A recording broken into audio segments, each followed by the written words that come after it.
I used to think silence was safety, that if I smiled politely enough, spoke softly enough, stayed out of the spotlight long enough, my parents would forget to be disappointed in me. I was wrong. Silence doesn't protect you. It just makes it easier for them to forget you exist. And on the night of my sister's graduation celebration, when the chandeliers burned like gold fire, and my name dissolved into background noise, I learned just how invisible I had become. My name is Grace Anderson, and for 15 years, I was the family's cautionary tale. While Isabella collected degrees like trophies, I taught finger painting to 5-year-olds in a public school classroom that smelled of crayons and hope. My sister's world gleamed with champagne and headlines. Mine bloomed quietly in chalk dust and laughter. But that night, under the chandeliers of the St. Regis Ballroom, none of that mattered. My parents had decided who was worthy of applause, and it wasn't me. I remember the shimmer of gold foil when the invitations arrived. Celebrating Isabella's extraordinary achievement, they read, in letters thick enough to slice butter. At the bottom, my mother's handwriting, "Grace, please dress appropriately." I wore my best black sheath from Target and borrowed a pair of heels that pinched my toes. Isabella floated through the ballroom in custom Versace, sequins catching light like applause. The party looked like a scene from a magazine spread. 200 guests, live quartet, champagne towers taller than the children I taught. My father tapped his glass with a gold pen, of course gold, and the room fell reverently silent. "Ladies and gentlemen," he said, his voice booming with the confidence of a man who'd never been questioned. "We're here to celebrate the only success story that matters in the Anderson family." The only success story. I smiled tightly, even as something cracked behind my ribs. My mother stood beside him, radiant in diamonds, her hand resting on Isabella's arm, as if even her touch could take credit for the perfection she'd raised. Isabella's smile was practiced, serene, gracious, victorious. My father raised a small velvet box. "To reward excellence," he said, opening it with a magician's flourish. The room gasped when he pulled out the Tesla key fob, glinting under chandeliers. "A new Model S Plaid for our brilliant daughter." Applause exploded. I stayed still, clapping just enough to blend in. Then my mother stepped forward with her Hermes clutch.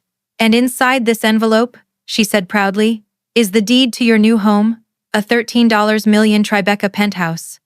The ballroom cheered. Cameras flashed. Isabella bowed her head like royalty receiving a crown. No one noticed me by the shrimp display, holding my glass of cheap sparkling water like a prop I didn't belong to. No one, except the man in the charcoal suit. He'd been watching me since I arrived, not in a predatory way, but with a strange kind of patience, like he was waiting for something inevitable. When our eyes met, he nodded once and drifted closer through the crowd until I could smell the faintest trace of old books and bergamot on him. "Miss Anderson," he said softly. His voice was steady, old-world calm. "Your grandfather knew the truth." He handed me an envelope, heavy, expensive paper sealed in wax the color of dried blood. Before I could speak, he leaned close enough that only I could hear. "Don't leave early tonight." Then he was gone. The orchestra struck a new song. My mother's laughter carried across the room, brittle and bright. Isabella held her Tesla keys up to the photographer. The flash made everything white for a second, as if I'd stepped into someone else's life entirely. I slipped the envelope into my clutch, my fingers trembling. I thought about my grandfather, then the only person who ever told me I would change the world, just not the way they expect. He'd been dead 10 years. But as I stood under that chandelier glow, the wax seal seemed to pulse faintly warm, as if his voice had somehow crossed the distance between heaven and humiliation. The night glittered on. I smiled when required, accepted polite pity from strangers who barely remembered my name, and listened to my father praise Isabella's brilliance to the mayor's wife. Then, just as the lights dimmed for the toast, my phone buzzed in my hand. A message from an unknown number. "Don't sign anything tonight." My stomach turned to glass. I looked across the room, scanning faces. And there, near the mirrored wall, the man in the charcoal suit lifted his champagne glass slightly, as though confirming that the message was from him. I didn't know it yet, but in 5 minutes, the story of who I was, the forgotten daughter, the invisible teacher, was about to end, and the story of who I was meant to be would begin. I should have left when I still could, slipped quietly through the glass doors, and let the elevator carry me back to the city that never cared enough to notice my absence. But something in that message held me in place. Don't sign anything tonight. I didn't understand what it meant, yet my instincts whispered that walking away would mean losing more than I could imagine. My father's voice cut through the music like a blade.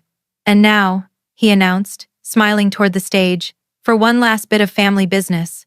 The quartet silenced mid-note. Waiters froze. Everyone turned to look. Grace, come on up, sweetheart. There was no sweetness in his tone. It was command disguised as affection. My heart stuttered. What? I asked, but my mother was already beckoning, her diamond bracelet winking under the chandelier. We need you to sign something, dear, she said. It's just paperwork, a formality. The crowd watched me cross the ballroom like I was a scene unfolding on stage. My heels clicked against marble in perfect rhythm with my pulse. When I reached the podium, Isabella smiled, not kindly, but the kind of smile people wear when they think they've already won. In front of me lay a crisp stack of papers.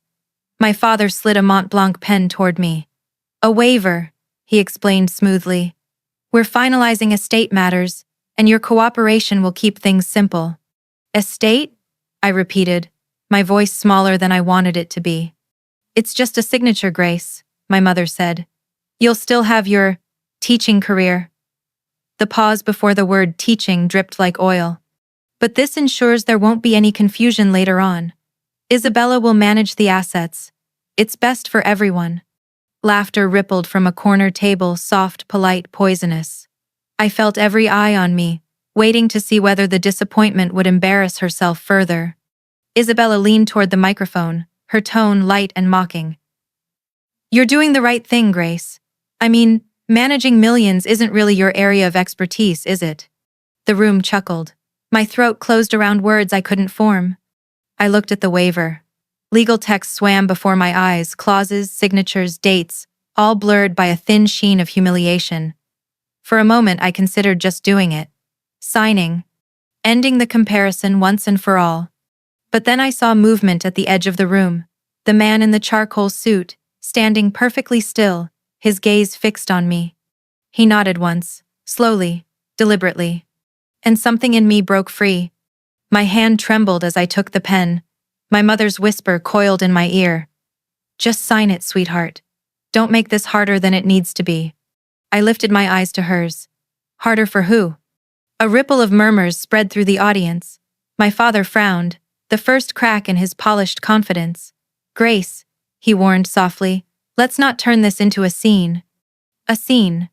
That's what my existence had always been to them, a dull subplot in Isabella's glittering movie. I placed the pen against the paper. The ink bled slightly, forming the first curve of my name. Excuse me, said a voice behind me. It was calm but carried authority that made the entire ballroom still. The man in the charcoal suit stepped forward. I'm afraid this cannot continue. My father stiffened. Who are you? Harold Whitman, he said, holding up a leather briefcase. I was William Anderson's attorney for 40 years. My mother's face went white.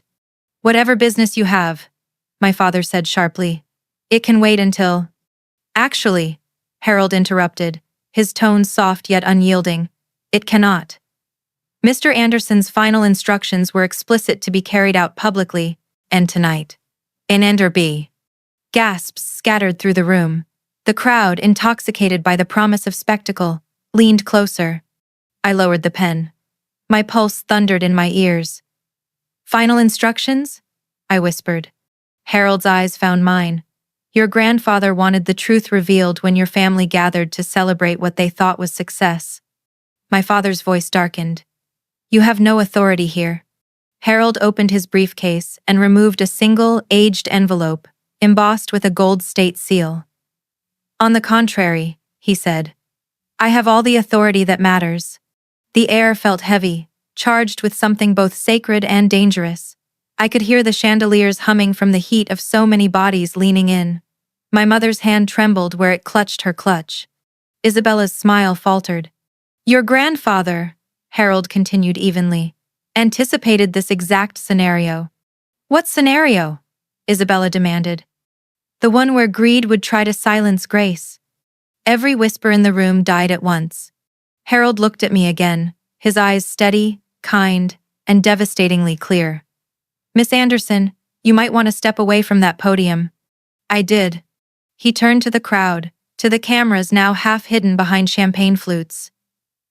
Tonight, he said, we will honor the wishes of the man who built the Anderson legacy by reading the real will.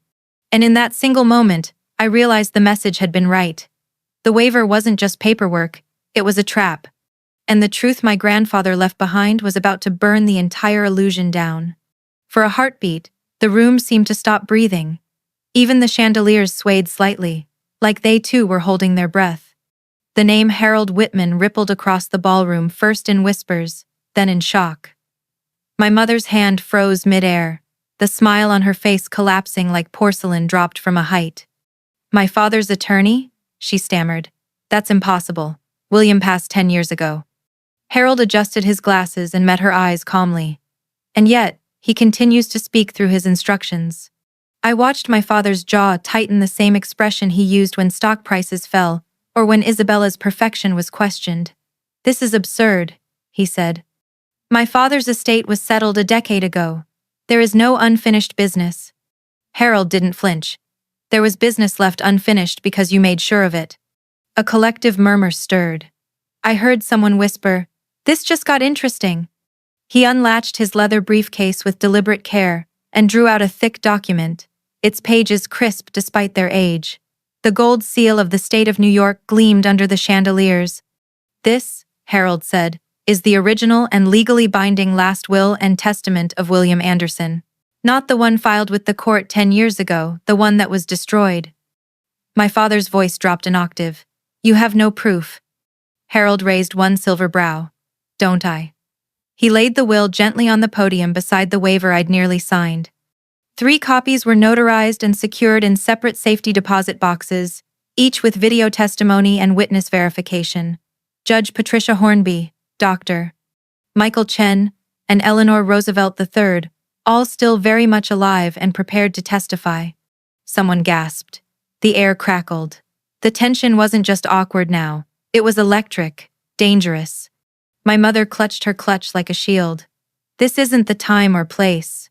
It's exactly the time and place, Harold said. Your father's instructions were explicit. He wanted the truth revealed publicly, when the family gathered to celebrate what they believed was their success. He turned to me, his tone softening. He predicted this evening, down to the hour, Miss Anderson. Something inside me shifted. For years I'd believed my grandfather's affection had vanished with him. Now I realized it had only gone into hiding, waiting for this moment to resurface. My father tried again. Even if this document were genuine, you can't just— Oh, it's genuine, Harold said, his voice a low hum of certainty, and it contains provisions that supersede every claim you've made for the past decade. He flipped open the will, its pages covered in careful, inked handwriting. Your father, Harold said, looking straight at mine, knew what you would do. He said, Robert will not be able to resist turning my legacy into a ledger. He instructed me to reveal the truth only when Grace was once again being publicly humiliated in Isabella's shadow. My father's face drained of color. I stood frozen, the edges of the world sharpening around me, the glint of glasses, the flicker of phone cameras, the hush that always precedes an explosion. Harold straightened the papers and continued reading. Article 7, the Truth Clause. He paused, letting the words hang. The Anderson estate, valued at $64 million, shall pass to the granddaughter who demonstrates genuine service to humanity, measured not by degrees or income, but by verifiable positive impact on others' lives. The room erupted in disbelief. Guests turned toward one another, whispering, snapping photos. My father raised his hand, trying to contain the chaos, but his voice broke against the noise. That's ridiculous! Isabella's voice rose above the clamor, brittle and high. You can't measure something like that. My grandfather loved me. Harold glanced at her, unimpressed. Your grandfather loved both of you, but he trusted actions more than words, and your actions, Miss Anderson, have been well documented. He gestured toward the crowd, where 2 assistants I hadn't noticed before were setting up a small projector. A logo appeared on the wall, Whitman and Associates, Legal Archival Division. Harold continued, his tone growing heavier with each word. For 10 years, William Anderson observed both of his granddaughters. He collected letters, testimonials, and evidence. He wanted to know which of you would build lives, not just resumes. My heart thudded painfully. He watched me? Yes, Harold said, his eyes softening again. He watched you, Miss Anderson, quietly, carefully, and with pride. He called you the one who builds souls. The words struck me like sunlight, through stained glass, warm, unbelievable, and piercing all at once. Harold closed the folder and turned back to the guests. This is not about scandal, he said firmly. This is about truth. About a man who refused to let compassion die in a family obsessed with status. And then he looked at me again. Grace, your grandfather left something for you too. 23 letters, written over a decade, all returned unopened by your parents. My knees went weak. What? He lifted a bundle of yellowed envelopes, the edges worn with age. He wrote to you every year, birthdays, holidays, milestones, all returned. My mother's voice cracked. That's not true. But her protest fell apart as Harold opened one of the letters and began to read. To my granddaughter Grace, who paints the world in colors I never learned to see. Gasps filled the room. My vision blurred. And tonight, Harold said, closing the letter gently, those words and the truth they carry will decide everything your family thought they had already won. The chandelier's glow trembled above us, throwing fractured gold light over the stunned faces below. I could hear the air conditioners humming, the soft clinking of someone's forgotten glass against a plate, tiny sounds magnified in the silence that followed Harold's words. My parents stood frozen. Isabella looked like a statue carved from denial. Harold set the will on the podium with a calm so steady it felt almost cruel. Your grandfather called this section the heart of his legacy, he said. He wanted it read out loud. My father lunged forward. You have no right.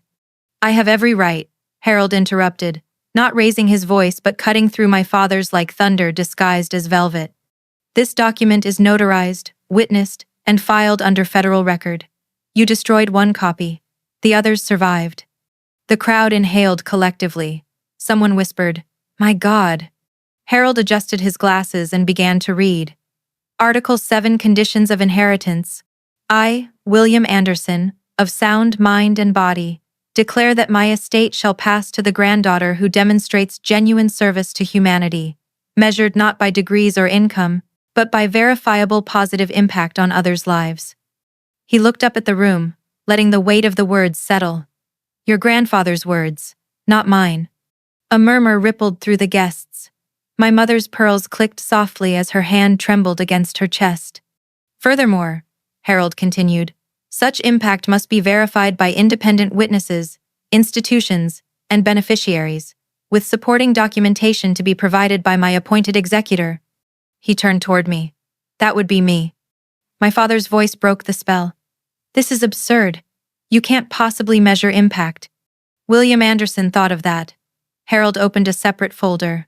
The paper inside was thick and cream-colored, bound by a navy ribbon. He established a detailed evaluation system. 2 portfolios were created, one for Isabella Anderson and one for Grace Anderson. He laid them side by side on the podium. Isabella's was thin enough to fold in half. Mine was almost 3 inches thick. Gasps. Phones rose again, recording, documenting the collapse of an empire built on appearance. Harold lifted the thinner folder first. Let's start with Miss Isabella, Harvard Law graduate, summa cum laude, law review editor. Starting salary, $215,000. Total community service, 40 hours all required by curriculum, no voluntary contribution beyond that. A murmur spread. Isabella's cheeks burned red. That's irrelevant, she snapped.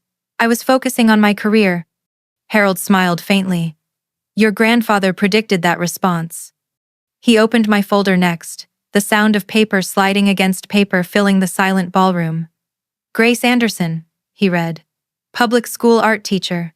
8 National Education Awards. 3-time Teacher of the Year. Founder of Art, Heals a therapy program serving over 500 children with disabilities. Recognized by the Department of Education for innovation in inclusive learning.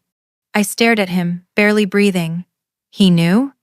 He knew everything, Harold said softly. He documented every letter, every article, every life you touched. He flipped another page. 237 families provided verified statements of your impact, including letters from the Autism Society, Children's Hospital of New York, and the mayor's office. The mayor's wife gasped audibly from the front row. Is that true? Harold nodded. It's public record. And then something remarkable happened. A woman stood up from one of the tables near the back, Mrs. Chen, one of my students' mothers. Her voice shook. That's my son's teacher. My boy couldn't speak for 2 years. Grace taught him to paint what he couldn't say. He found his words through color. The crowd turned to her, stunned. Then another voice, a man in a navy suit. She helped my daughter after her hearing loss. Told her art doesn't need sound to be loud. And another. My son has autism, a woman said through tears. She worked with him every lunch break for free. He's in art school now. Their words filled the room like a rising tide, washing away the laughter that used to follow my name. My mother sank into a chair, one hand covering her mouth. Isabella's eyes darted wildly between them and Harold, her perfect composure cracking like glass under heat. Harold's voice gentled, almost reverent. Your grandfather watched all of this from afar. He called you Grace, the quiet one who serves. He said, some people build towers, others build lives. Guess which lasts longer? I pressed my hand to my heart, trying to keep it from shattering under the weight of emotion. For so many years, I had fought to believe my choices mattered. Now I realized someone had been watching all along, someone who understood that worth doesn't glitter, it glows quietly. Harold looked back at my father. He asked me to remind you of his final conversation with you. When you told him that success is a matter of profit margins, he replied that love and impact are the only margins that matter. You hung up on him. He wrote it down. My father's face blanched to the color of ash. The silence that followed wasn't empty, it was full. Full of truth, of reckoning, of everything unsaid between us for years. Harold closed the folder, his movements precise. In summary, he said, his voice steady. William Anderson left his estate to the granddaughter, who used her time to change lives. The documents and witness testimony confirm that this is Grace Anderson. The words didn't feel real. They floated somewhere above me, echoing through the marble halls of a life that suddenly wasn't small anymore. Isabella's voice trembled when she finally spoke. You can't just take everything from me. Harold's gaze was firm but kind. No one took anything, Miss Anderson. You simply never earned what you believed was already yours. And with that, the will's truth settled into the room like judgment, quiet, final, and utterly irreversible. The chandeliers no longer shimmered with pride. Their light felt harsh now, like interrogation lamps exposing every lie my family had polished for years. Isabella stood beside the podium, trembling, her eyes darting from face to face, looking for rescue. None came, not even from our parents. Harold's fingers turned a new page of the will, and the whisper of paper sounded like a verdict being sealed. Before I announce your grandfather's final decision, he said, there's one more section to read, a comparison of conduct. He lifted Isabella's folder, the thinner one. This, Miss Anderson, is your record. Isabella tried to steady her breathing, but her voice cracked. This isn't a trial. It isn't, Harold replied softly. It's a mirror. He read the first line. 2019 volunteer coordinator for a children's charity auction, raised $30,000. Then he paused. Also charged the charity $15,000 as an administrative fee. Gasps rippled through the crowd. That was legitimate compensation, Isabella snapped. I spent months organizing. From a nonprofit that serves terminally ill children, Harold said evenly. Your grandfather found that detail particularly painful. He flipped another page. 2020 offered pro bono legal aid to a homeless shelter, later withdrew upon learning the deduction would not meet your tax bracket.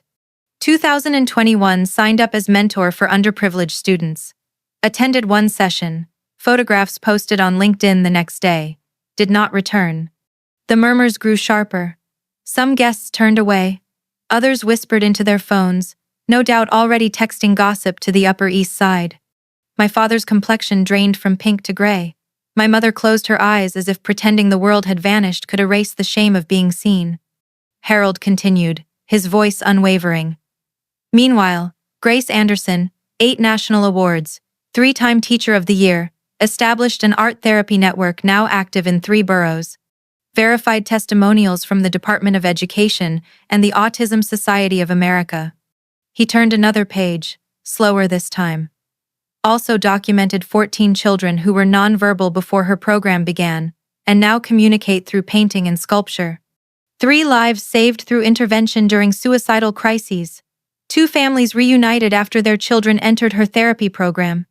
I felt the floor tilt beneath me, not from shock but from the sheer, disorienting force of being seen. My mother whispered, "That can't be right." "It's all verified," Harold said. "Your father even commissioned private investigators to ensure authenticity. They followed Grace for years, not to spy, but to collect evidence of everything you refused to acknowledge." The weight of every eye in that ballroom pressed against me. I wanted to shrink, to vanish into the wallpaper as I'd always done, but something inside me, something long buried, rose instead. "I never did any of it for recognition," I said quietly. "I just wanted my students to feel that they mattered." Harold smiled faintly. "That's why he chose you." Isabella's composure cracked like porcelain struck by a hammer. "You're lying," she hissed. "You're manipulating everyone. Grandpa adored me." Harold lifted another document. "Your grandfather adored the truth. And he wrote that he hoped one day you'd learn to tell it." He stepped aside, giving her the stage. "If you believe otherwise, Miss Anderson, feel free to prove me wrong. Speak now." Isabella opened her mouth, then closed it again. No words came, only trembling breath. The crowd watched her unravel, the golden girl stripped of her shine. And then silence. Thick, humiliating silence. It was my turn to speak, though I hadn't planned to. My voice came from somewhere steady and unfamiliar, carrying farther than I expected. "All my life," I said, "I thought love was something you earned by impressing people. I thought maybe if I worked harder, made more noise, maybe they'd finally see me." I looked at my parents. "But the truth is, I didn't need to be seen by you. I needed to believe in myself." My father swallowed hard. My mother's hand clutched at her pearls, the sound of them trembling against her throat. Isabella turned to me, eyes shining with desperate anger. "You think you're better than me because you're poor?" "No," I said softly. "I think I'm freer than you because I stopped chasing what can be taken away." The words hung there, fragile but unbreakable. Harold's voice followed, gentle yet final. "William Anderson wrote one last line about both of you. One granddaughter will chase success and lose herself. The other will give herself and find success waiting quietly at her feet." A single tear slid down my cheek. The ballroom, that sacred cathedral of wealth, had turned into a courtroom of conscience. For the first time, I didn't feel small in it. Harold closed both folders. "Ladies and gentlemen," he said solemnly, "in accordance with the conditions established in this will, the Anderson estate, including properties, assets, and holdings, is hereby awarded to Grace Anderson." Gasps, murmurs, phones flashing. I heard my own heartbeat louder than the applause that followed. But before the echo faded, Harold raised one hand. "However, there is more." The word "more" fell like a guillotine. He picked up another sealed page, heavier paper, bearing a crimson wax crest. William Anderson added a final provision, the humility clause. Isabella's head snapped up. "What's that?" Harold looked at her the way a father looks at a child who's about to learn why actions have consequences. "It determines what happens when greed tries to silence grace." And before anyone could exhale, he began to read. The red wax seal cracked under Harold's thumb with a sound like thunder muffled in velvet.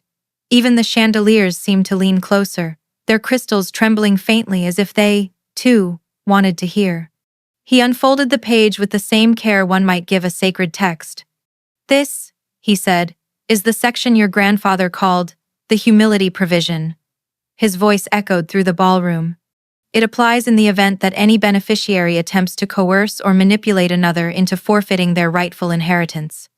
He looked directly at my parents. "I'm afraid it applies tonight." My father's face turned a shade I'd never seen before, a furious, bloodless gray. "That's absurd! We didn't coerce anyone." Harold tilted his head. 200 witnesses would disagree. Several are recording this live. Your attempt to force Grace to sign that waiver activates this clause automatically. The crowd gasped, a wave of whispers rising and falling like surf. I could feel my mother trembling beside Isabella. What happens when it's activated? She asked weakly. Harold glanced down at the page. The coercing parties shall immediately forfeit all claims to inheritance, estates, and assets. Said assets will transfer directly and irrevocably to the wronged party Grace Anderson, including a trust fund of $15 million established to ensure her independence. The room exploded in noise. Phones lifted. Guests murmured, half in disbelief, half in awe. Harold continued without raising his voice, letting the words slice through the chaos like glass through silk. The clause further stipulates that, upon verification of coercion, all financial accounts associated with the guilty parties be frozen pending court review. He paused. The verification occurred at 8:43 p.m., when you summoned your daughter to the stage and presented a document under duress, recorded, streamed, and witnessed. My father's phone buzzed. He looked down, then went still. The accounts. His voice cracked. They're frozen. My mother snatched her phone from her clutch, fingers trembling. The cards aren't working, she whispered. Robert, everything it's gone. A slow ripple of awe passed through the guests, people I'd seen my parents command for decades now, watching their empire dissolve in real time. Isabella shook her head, tears cutting through her makeup. This isn't fair. It's humiliation. He wouldn't have wanted this. Harold looked at her gently. He didn't want this. He wanted you to learn. That's why he called it humility. He held up a small tablet, the light reflecting off his glasses. The transfer has already been executed. Your grandfather's financial advisor was watching via livestream. He initiated the clause the moment Grace was called to sign that waiver.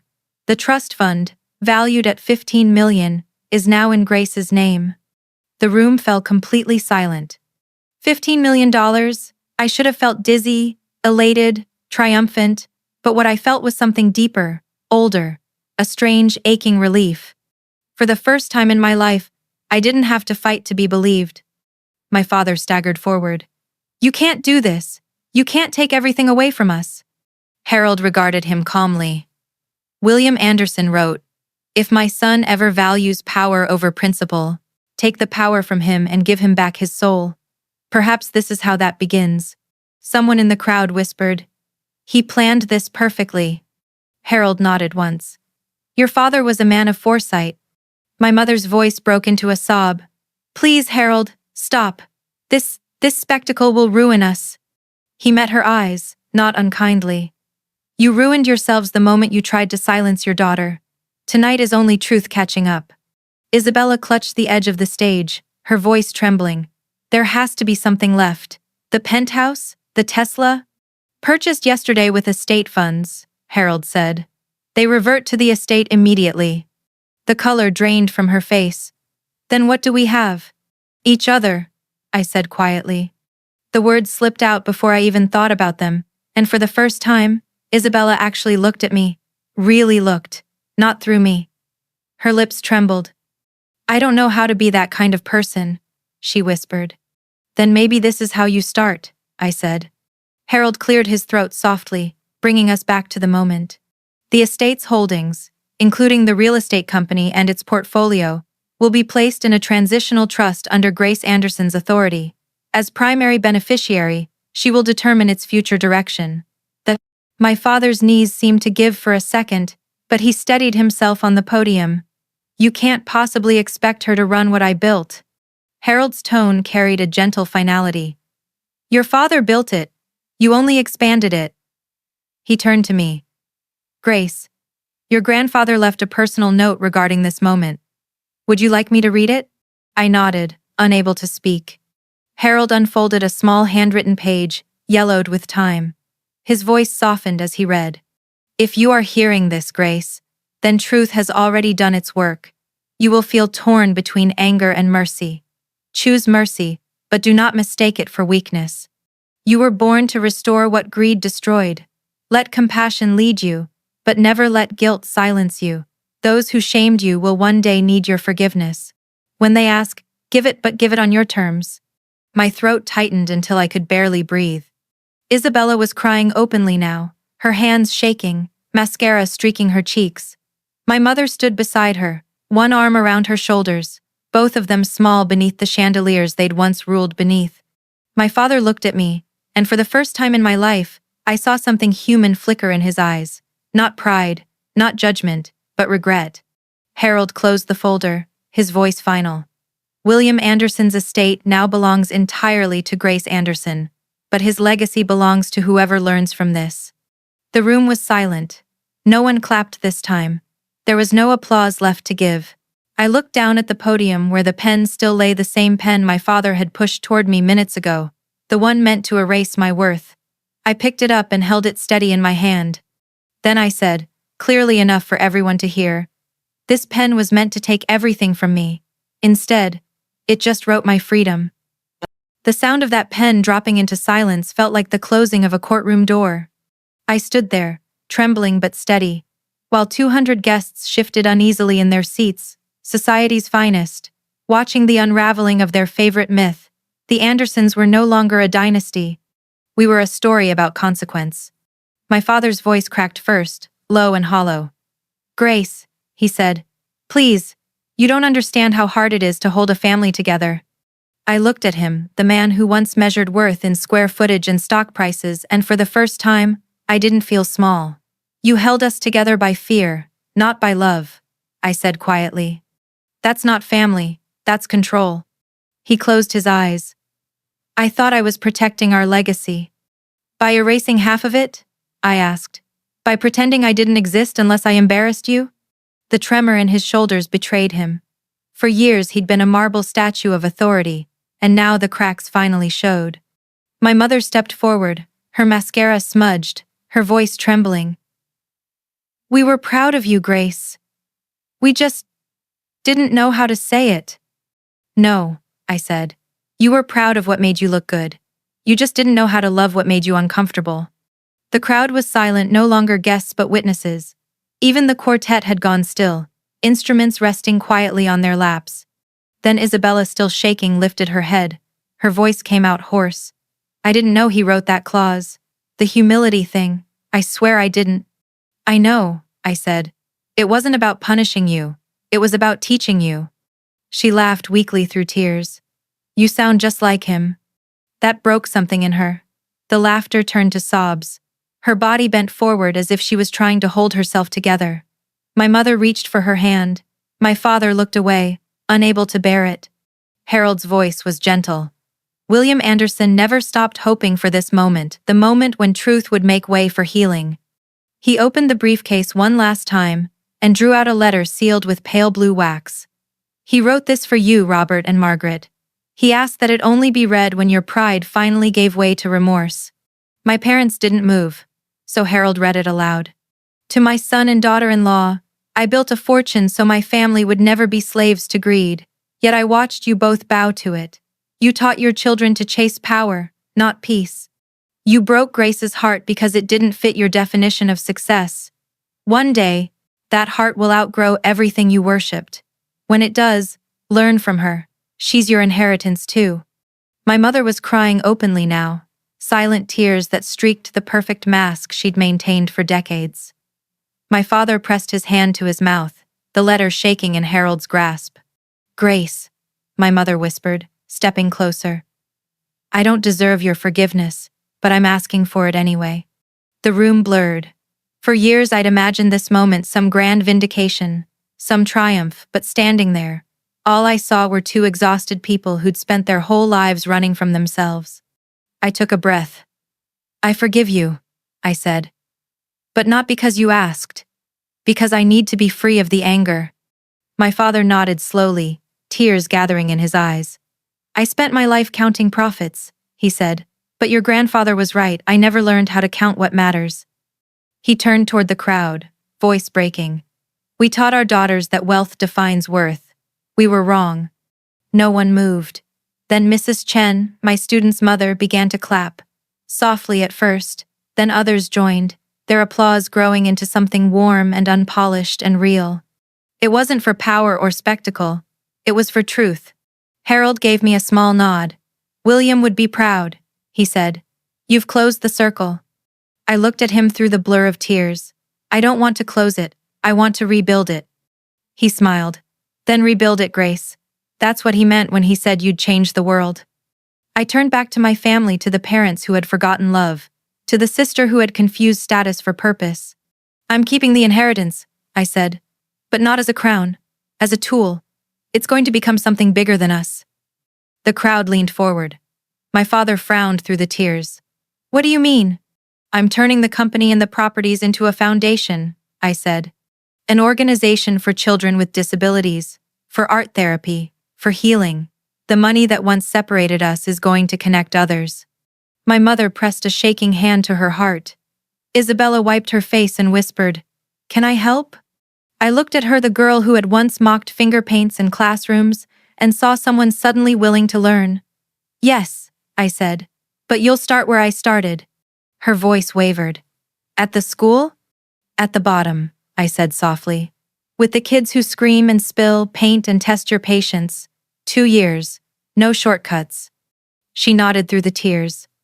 I'll do it, I promise. The crowd exhaled as though the whole room had been holding its breath. The humiliation that had begun the night had become something else, an awakening, quiet and human. And for the first time in years, I looked at my family and didn't see opponents.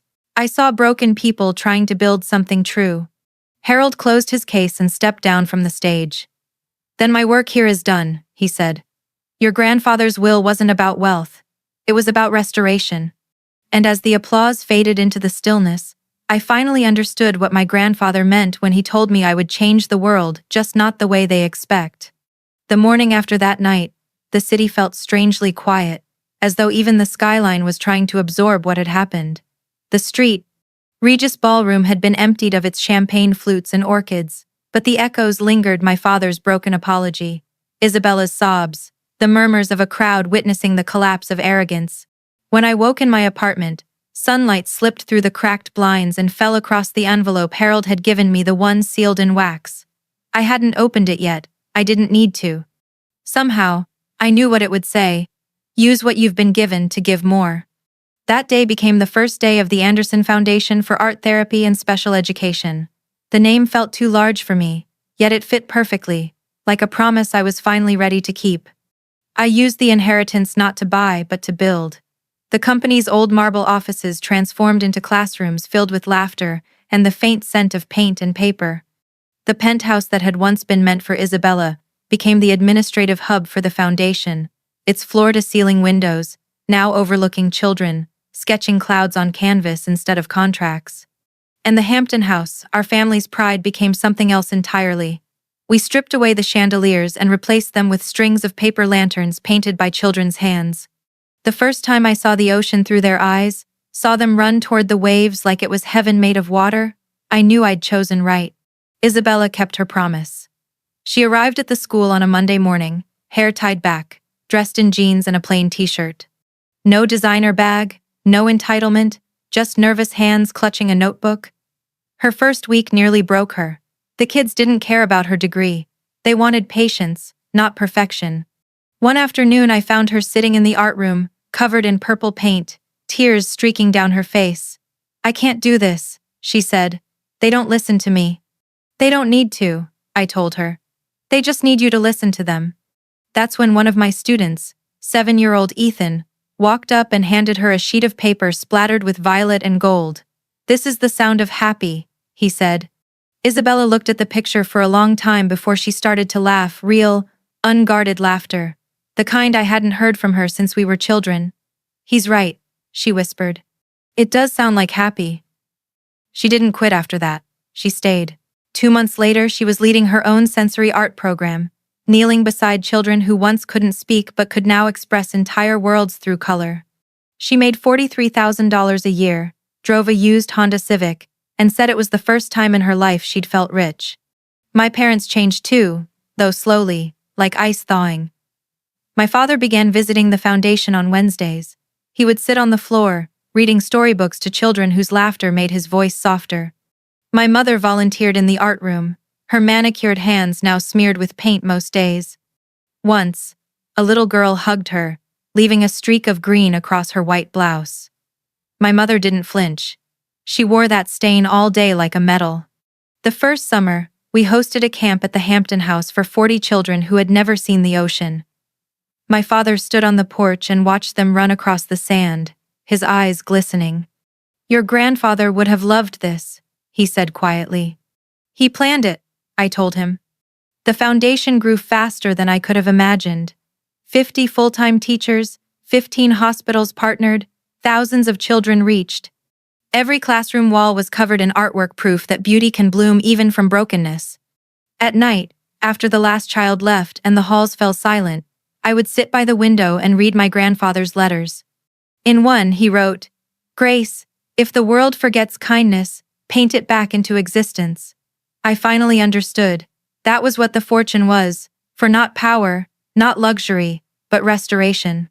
And though the newspapers called it the Anderson Redemption, it wasn't redemption I felt. It was peace. One evening, I walked through the old ballroom, our foundation's new community studio, and saw Isabella kneeling beside a boy who was tracing her hand on a canvas. She looked up at me, smiling. "He says this is his superhero," she said. "And what did you say?" I told him he's mine. For a moment, the world went still. The chandeliers above us, now covered in paper cranes instead of crystals, swayed gently in the air conditioning. The same room that had once held my humiliation now held hope.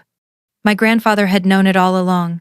The same stage that witnessed our downfall would someday witness our rebirth.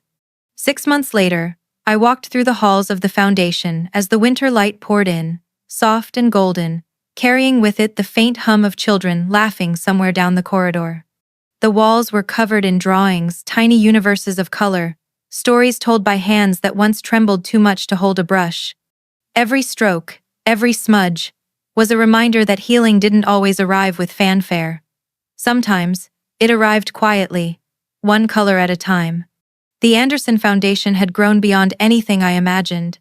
We now worked with over 2,000 children across 5 states, partnered with 15 hospitals, and provided grants to public schools that had lost their art programs. The building that once echoed with my father's boardroom meetings now echoed with paintbrushes, tapping water jars, and the rustle of paper wings from origami cranes. Isabella passed me in the hallway, hair tied in a messy bun, her hands streaked with blue. She'd been helping one of the students build a mural about how colors feel. Her voice carried laughter again, not the brittle, perfect sound she once used at galas, but something deeper, truer. "You know," she told me, "one of the kids called me Miss Bella the Brave today. I think that's my favorite title yet." I smiled. "It suits you." She grinned back, and for the first time in our lives, I saw no competition in her eyes, only gratitude. The sister who once measured her worth in accolades now measured it in smiles. Her Harvard brilliance hadn't vanished, it had softened. She was still sharp, still capable, but now she used that mind to fight for grants, to write proposals, to build futures instead of resumes. My parents volunteered every Wednesday. My father read storybooks to groups of children on beanbags, sometimes pretending to be a dragon or a king, his deep voice softened by laughter. My mother helped them paint carefully, tying their aprons, laughing when they smeared color across her cheeks. The woman who once worried about appearances now wore paint stains like jewelry. Sometimes, I would find her sitting quietly in the corner, holding one of the children's hands. "I used to think I needed to raise perfect daughters," she said one day, "but I should have raised happy ones." It wasn't forgiveness that changed them, it was humility. The kind my grandfather had always tried to teach. The art collection he left behind, Picasso, Monet, the ones they'd once flaunted as proof of sophistication, now hung in children's hospitals. I visited one of them last week, and a boy in a wheelchair pointed to a framed sketch of sunflowers and said, "It makes me feel brave." That night, I returned to the foundation alone. The classrooms were dark, except for one lamp glowing in my office. On my desk lay the final envelope, the last of the 23 letters Harold had delivered after the reading of the will. The paper had yellowed at the edges. My grandfather's handwriting, shaky but strong, still carried his warmth. "Grace, you're painting the world better, one child at a time." When I left you those resources, it wasn't money I wanted you to have, it was choice. The choice to build, to heal, to remind others that success is nothing without soul. You already had everything you needed, long before I ever wrote that will. I just made sure you'd have all the colors. I closed the letter and pressed it to my heart. Outside, the city glimmered, tall and restless. But inside, it was quiet, peaceful, full. We had become a family again, though not the one my parents once imagined. Ours was stitched together by paint-stained hands, by laughter echoing through rooms that once held arrogance, by forgiveness that didn't erase the past but repurposed it. True inheritance, I realized, wasn't what my grandfather gave me, it was what he taught me to give. Money was just the medium, compassion was the masterpiece.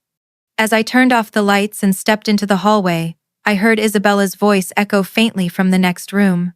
She was reading to a group of children before bed at the Foundation's aftercare center. Her tone was gentle, rhythmic, full of life. I leaned against the doorway listening. She didn't see me, and I didn't interrupt. Watching her surrounded by children, I saw the quiet miracle my grandfather had believed in. Redemption through service. Love reborn through work.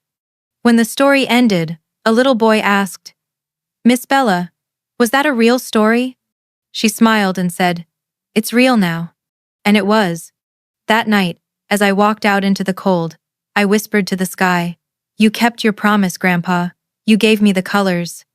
And under that soft winter light, I finally understood I hadn't inherited a fortune. I'd inherited purpose, and that, in the end, was the wealth that lasts forever.